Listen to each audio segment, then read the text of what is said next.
આવતીકાલે વધુ એક વખત ભાજપની વેલકમ પાર્ટી 15 દિવસમાં ત્રીજી વખત આવતીકાલે ભાજપની વેલકમ પાર્ટી યોજાશે।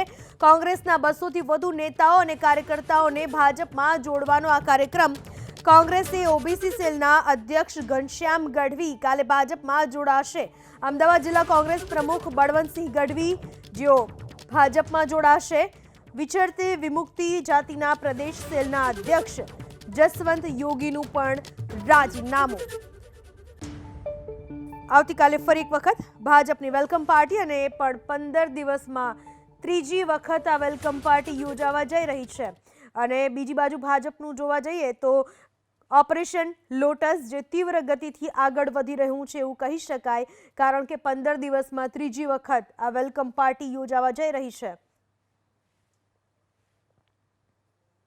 કોંગ્રેસે રામ મંદિરના મુદ્દામાં અમારા હાઈકમાન્ડે નિર્ણય લીધો કે ત્યાં નહીં જવું, અને સાથે સાથે એ જ હાઈકમાન્ડ પાછું લોકોને કહે છે કોંગ્રેસના કાર્યકરો જેને જવું હોય છૂટ।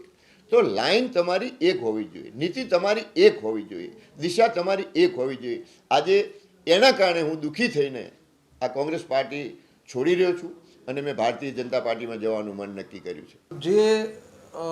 શિસ્ત જે ડિસિપ્લિન સાથે પાર્ટીએ કામ કરવું જોઈએ, સિસ્ટમ સાથે કામ કરવું જોઈએ, જે અમે કરવા ટેવાયેલા છીએ એવું ક્યાંય અમને દેખાતું નહોતું। અને ખાસ કરીને તો જ્યારે રામ મંદિરની પ્રાણ પ્રતિષ્ઠામાં નહીં જવાનો જે નિર્ણય લીધો છે એ અમારા જેવા તો કેટલાય નહીં, એમાંય અમે તો ગઢવી જ્ઞાતિ એટલે ધર્મ, સંસ્કૃતિ અને સંપ્રદાય સાથે સંકળાયેલા વધારે